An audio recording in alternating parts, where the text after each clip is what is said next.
Praise lord. Jesus power ministries Yesayya రక్షణ స్వరం అనే ఈ యొక్క కార్యక్రమానికి వేచున్న మీ అందరికీ నా హృదయపూర్వక వందనాలు చెల్లిస్తున్నాను. ప్రియులారా, ఈరోజు దేవుని యొక్క వర్తమానాన్ని మనం విందాం, ప్రార్థన చేసుకొని దేవుని వాక్యంలోకి వెళ్దాం. స్తోత్రం యేసు ప్రభా, పరిశుద్ధాత్మ దేవానికి వందనాలు తండ్రి. ఇదిగో నీ నామంలో వాక్యం ద్వారా మాతో వినే ప్రతి ఒక్కరితో మీరు మాట్లాడి మమ్మల్ని బలపరిచి మీ నామానికి మహిమ కలుగుటకు సహాయం చేయమని యేసుక్రీస్తు నామంలో అడుగుచున్నాం తండ్రి, ఆమేన్. 2 రాజుల గ్రంథం 4వ అధ్యాయం 8వ వచనం. ఒక దినమందు ఎలీషా షూనేము పట్టణమునకు పోగా అచ్చట గనురాలైన ఒక స్త్రీ భోజనమునకు రమ్మని అతన్ని బలవంతము చేసెను గనుక అతడు ఆ మార్గమున వచ్చినప్పుడెల్లా ఆమె ఇంట భోజనము ఆ సునేమియురాలి ఇంట భోజనం చేస్తూ వచ్చేవాడు. ప్రియమైన వారలారా, గమనించండి, దేవుని యొక్క వాక్యం సెలవిస్తుంది, ఒక దైవ సేవకుడు సునేము పట్టణం వచ్చినప్పుడు సునేమియురాలు చూపించే ఆ ప్రేమ మనం ఇక్కడ గమనిస్తూ ఉన్నాం. ఈమె దైవ సేవకునితో అంటుంది, దైవజనుడా, ఈ ప్రాంతంలో ఎప్పుడొచ్చినా మా ఇంటికి వచ్చి భోజనం చేసి దయచేసి వెళ్ళమని ఆమె చెప్పినప్పుడు పలుమార్లు ఎలీషా అక్కడ వచ్చినప్పుడంతా ఆయన ఆమె ఇంట్లో భోజనం చేసి వెళ్ళేవాడు. ఒక సమయం వచ్చింది, కాగా ఆమె తన పెనిమిటిని చూసి మన యొద్దకు వచ్చుచూ పోవచ్చున్నాడు. ఏమండి, మన యొద్దకు వచ్చుచూ పోవచ్చు ఉన్న ఒక దైవజనుడు నేను చూశాను, భక్తిగల దైవజనుడని నేను ఎరుగుదును. అయితే అతను భక్తిగల దైవజనుడని నాకు తెలుసు. కావున మనము అతనికి గోడ మీద ఒక చిన్న గది కట్టించి అతనికి పైన గోడ మీద ఒక చిన్న గది మనం కట్టించి అందులో అతని కొరకు మంచము బల్ల పీట దీపస్తంభము ఉంచుదము. అతడు మన యొద్దకు వచ్చినప్పుడెల్లా అందులో బస చేయవచ్చునని తన భర్తతో ఈ సునేమియురాలు చెప్పింది. హల్లెలూయా. నా ప్రియమైన వారలారా, గమనించండి, ఈరోజు దైవ సేవకుల్ని మనము ఎంత ప్రేమిస్తున్నాం. మన సంఘ యొక్క కాపరి, మన సంఘములో పనిచేసే కాపరిని మనం ఎంత దైవిక ప్రేమతో మనం చూస్తున్నాం.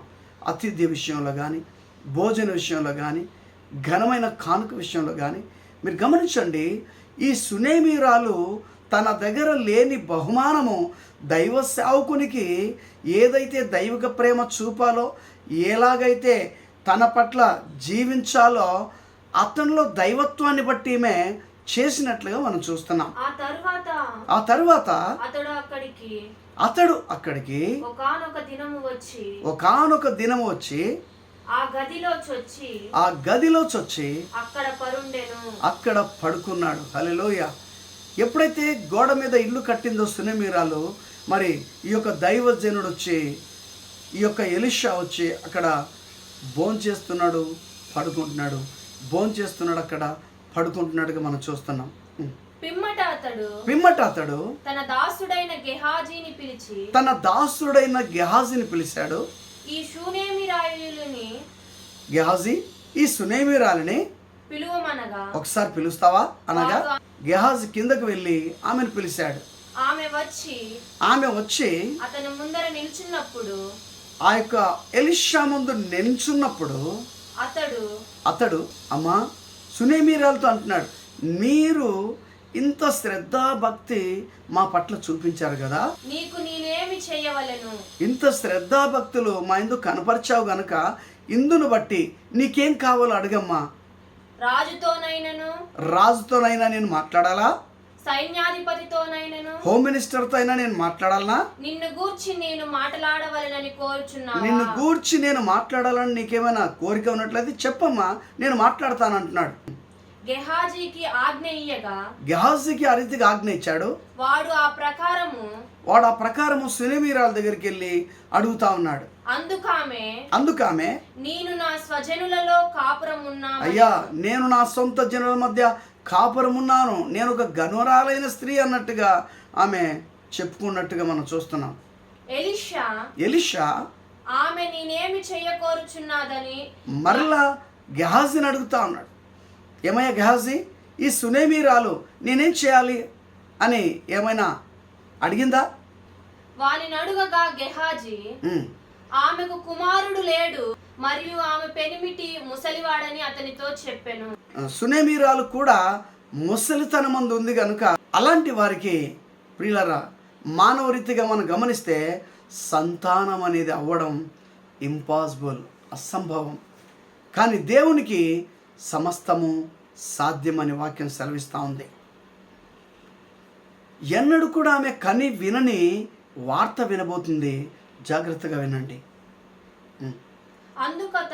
అందుకతడు ఆమెను పిలువమనగా వాడు ఆమెను పిలిచెను.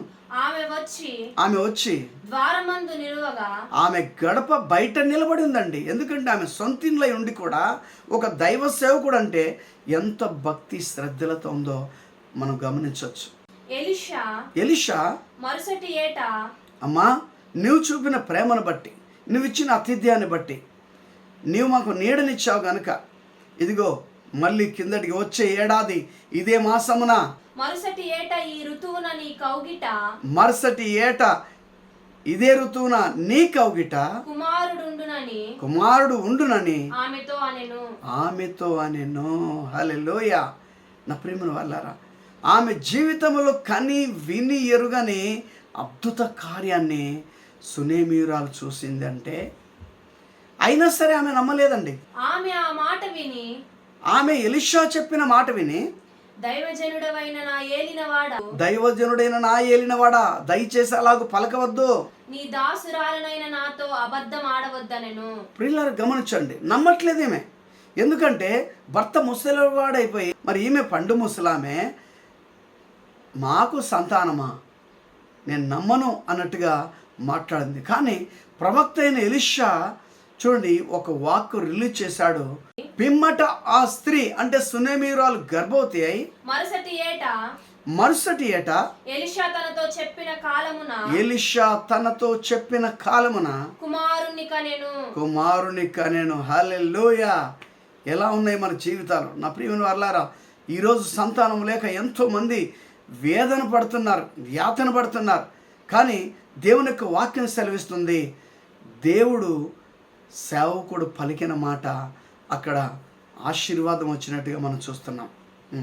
ఆ బిడ్డ ఎదిగిన తర్వాత ఒకనాడు కోత కోయి వారి యొద్దనున్న తన తండ్రి యొద్దకు వెళ్ళాడు ఆ పిల్లవాడు.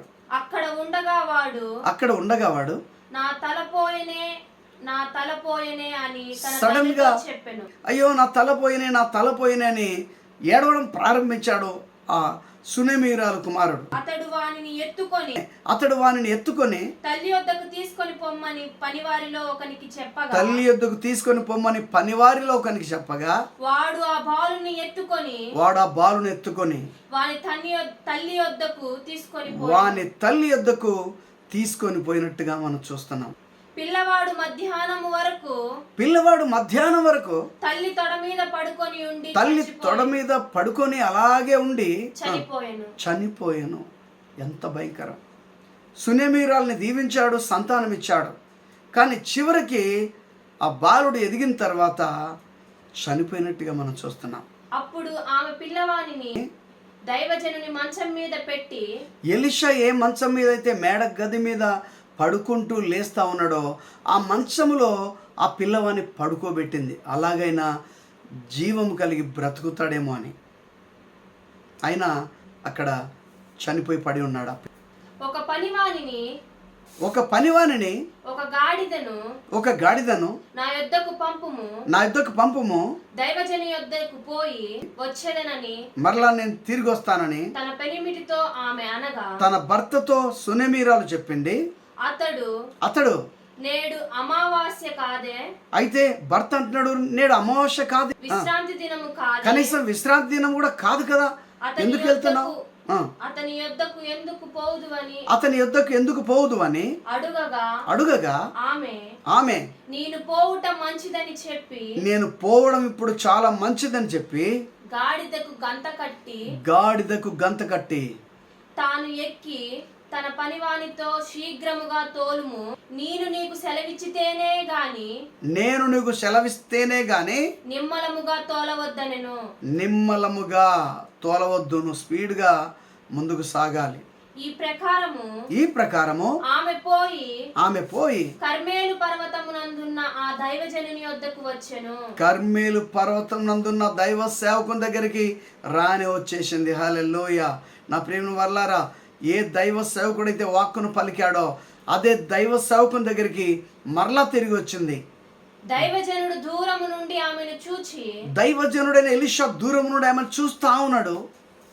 అదుగో ఆ షునేమీయురాలు గెహాజీ, అదిగో షునేమీరా వస్తుంది. నీవు ఆమెను ఎదుర్కొనుటకై పరుగున పోయి, నువ్వు వెళ్ళి ఆమెను ఎదుర్కొనుటకై పరుగున పోయి, నీవును నీ పెనిమిటియు నీ బిడ్డయు సుఖముగా ఉన్నారని అడుగమని తన పనివాడైన గెహాజీతో చెప్పి పంపెను. ప్రియులారా గమనించండి, నీవును నీ పెనిమిటి నీ పిల్లవాడు మరి బాగున్నారా, కుశలమేనా అని ఆ షునేమీరాల్ని అడగమని చెప్పి గెహాజీని పంపించడం జరిగింది. అందుకామె సుఖముగా ఉన్నామని చెప్పాను. పిమ్మట ఆ కొండ మీదనున్న దైవజనుని వద్దకు వచ్చి అతని కాలు పట్టుకొనెను. వెంటనే ఆమె ఏడ్చుకుంటూ ఎలీషా కాళ్ళు పట్టుకొని రోదన చేయడం మొదలు పెట్టింది. ఎలీషా ఆశ్చర్యపోయాడు. నా ప్రియమరాలారా, కానీ ఆమె దైవ సేవకుని ఎత్తుకుంటూ వచ్చింది. అదే ఈ లోకస్తులు అయితే టెన్షన్ పడి లేదంటే ఏ ఆత్మహత్యకో లేదంటే ఏ మరణానికో పరిగెడుతూ ఉంటారు. కానీ అలా మీరు చేయొద్దు. ఏం జరిగిందో వినండి. గెహాజీ ఆమెను తోలివేయుటకు దగ్గరకు రాగా దైవజనుడు ఆమె బహు వ్యాకులముగా ఉన్నది, గెహాజీ ఆమె చాలా దుఃఖంలో ఉన్నది, యెహోవా ఆ సంగతి నాకు తెలియజేయక మరుగు చేసెను. అయితే దేవుడు ఆమె కుమారుని విషయాన్ని నాకు తెలియపరచకుండా ఆయన మరుగు చేశాడు. ఆమె జోలికి పోవద్దని వానికి ఆజ్ఞ ఇచ్చెను. దయచేసి ఆమె జోలికి నువ్వు పోవద్దని గెహాజీకి ఆజ్ఞ ఇచ్చాడు. అప్పుడు ఆమె కుమారుడు కావాలని నేను నా ఏలినవాడనైన నిన్ను అడిగితినా. చూడండి ఏమని అడుగుతుంది. ఓ నా ఏలినవాడా, నాకు సంతానం కావాలని నేను ఏమైనా, కుమారుడు కావాలని నేను ఏమైనా నిన్ను అడిగానా? నన్ను భ్రమ పెట్టవద్దని నేను చెప్పలేదా అని అతనితో మనవి చేయగా, వెంటనే ఎలీషాతో మనవి చేయగా అతడు నీ నడుము బిగించుకొని, గెహాజీ ఇదిగో నీ నడుము బిగించుకొని నా దండమును చేత పట్టుకొని, నా దండమును అంటే నా కర్రను చేత పట్టుకొని వెళ్ళు. ఎవరైనా నీకు ఎదురు పడినట్లయితే వారికి నమస్కరింపవద్దు. ఎట్టి పరిస్థితులు ఎదుటి వాళ్ళకి నువ్వు నమస్కారం చేయొద్దు. ఎవరైనా నీకు నమస్కరించిన ఎడల, ఒకవేళ ఎవరైనా నీకే నమస్కారం చేసినట్లయితే వారికి ప్రతి మర్యాద చేయవద్దు. వారికి ఎలాంటి మర్యాదను చేయకూడదు. అక్కడికి పోయి నా దండమును ఆ బాలుని ముఖం మీద పెట్టుమని గెహాజీకి ఆజ్ఞ ఇచ్చి పంపెను. ఆ బాలుని ముఖం మీద నా దండమును ఆ యొక్క బిడ్డకి పొడువుగా పెట్టమని గెహాజీకి చెప్పాడు. ఎలీషా ఆ ఇంట చొచ్చి బాలుడు మరణమై ఉండి తన మంచం మీద పెట్టబడి ఉండుట చూసి తానే లోపలికి పోయి వారిద్దరి లోపల ఉండగా తలుపు వేసి యెహోవాకు ప్రార్థన చేసి మంచం మీద ఎక్కి బిడ్డ మీద తన్ను చాచుకొని తన నోరు వాని నోటి మీదను తన కళ్ళు వాని కళ్ళ మీదను తన చేతులు వాని చేతుల మీద ఉంచి బిడ్డ మీద పొడుగ్గా పడుకొనగా ఆ బిడ్డ ఒంటికి వెట్ట పుట్టెను. హల్లెలూయా. తాను దిగి ఇంటిలో ఇవతల నుండి అవతలకు ఒకసారి తిరిగి నడిచి మరలా మంచం మీద ఎక్కి వాని మీద పొడుగుగా పడుకొనగా, రెండోసారి వాని మీద పొడుగుగా పడుకొనగా, మరలా మంచం మీద ఎక్కి వాని మీద పొడుగుగా పడుకొనగా బిడ్డ 7 మార్లు తుమ్మి కళ్ళు తెరిచెను. హల్లెలూయా. దేవుడు ఆశ్చర్యకరుడు. చూసారా నా ప్రియమైనవారులారా, పరిశుద్ధాత్మ దేవుడు మనతో మాట్లాడుతున్నాడు. అప్పుడు అతడు గెహాజీని పిలిచి ఆ షూనేమీరాలిని పిలుచుకొని రమ్మని, గెహాజీ ఆ సునేమీరాల్ని పిలుచుకొని రమ్మని చెప్పగా వాడు ఆమెను పిలిచెను. వాడు వెంటనే సునేమీరాల్ని పిలిచాడు. ఆమె అతని యొద్దకు రాగా అతడు నీ కుమారుని ఎత్తుకొని పొమ్మని అతనితో చెప్పెను. అమ్మా, ఇదిగో నీ కుమారుడు, సజీవంగా అప్పచెప్తున్నాను, ఎత్తుకొని వెళ్ళమ్మా అని చెప్పాడు. అంతటా ఆమె లోపలికి వచ్చి అతని కాళ్ళ మీద సాష్టాంగపడి లేచి తన కుమారుని ఎత్తుకొని పోయెను. లేచి దేవునికి థ్యాంక్స్ చెప్పి తన కుమారుని ఎత్తుకొని పోయెను. హల్లెలూయా కదండి. లేచి తన కుమారుని ఎత్తుకొని బయలుదేరింది సునేమ పట్టణం. హల్లెలూయా. మనం గమనించినట్లయితే పరిశుద్ధాత్మ దేవుని వాక్యం సెలవిస్తూ ఉంది. అంత కష్టపడ్డప్పుడు కూడా ఆమె ముందే చెప్పింది, నా ఏలిన వాడ అబద్ధం ఆడొద్దని చెప్పింది. ఎందుకు నువ్వు ఇలా మాట్లాడుతున్నావు? నాకు సంతానం అవ్వడం ఏంటి?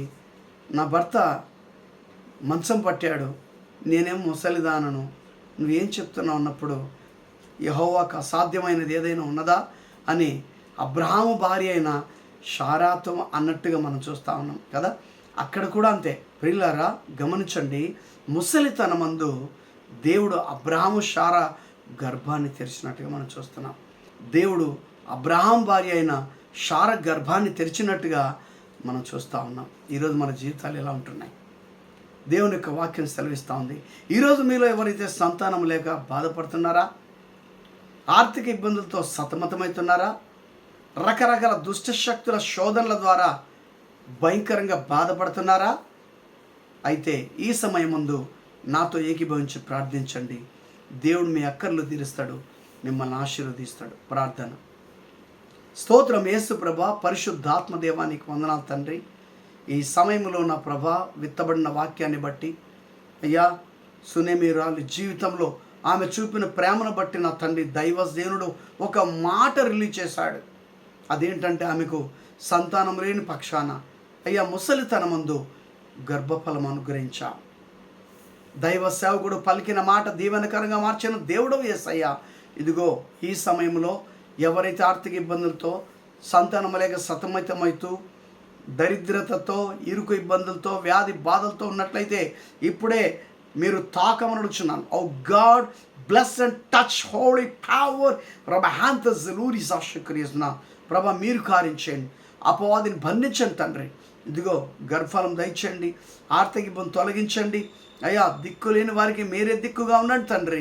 తండ్రి లేని లోటు, తల్లి లేని లోటు మీరు తీర్చి కుటుంబాన్ని మీరు ఆశీర్వదించమని, వింటున్న ప్రతి బిడ్డను ఫలింపజేసి మీ రాకడకు నాయన మారు మనసు రక్షణ పొంది సిద్ధపరచమని యేసుక్రీస్తు నామంలో అడుగుచున్నాం తండ్రి. ఆమేన్. ప్రియులారా, ఇంకా ఇలాంటి ఆత్మీయ సందేశాలు వినాలంటే రండి. బోడుపల్ ప్రాంతంలో బొమ్మక్ బాలయ్య ఫంక్షన్ హాల్ ఎదురుగా 1st floor. Jesus bless you. Praise the lord.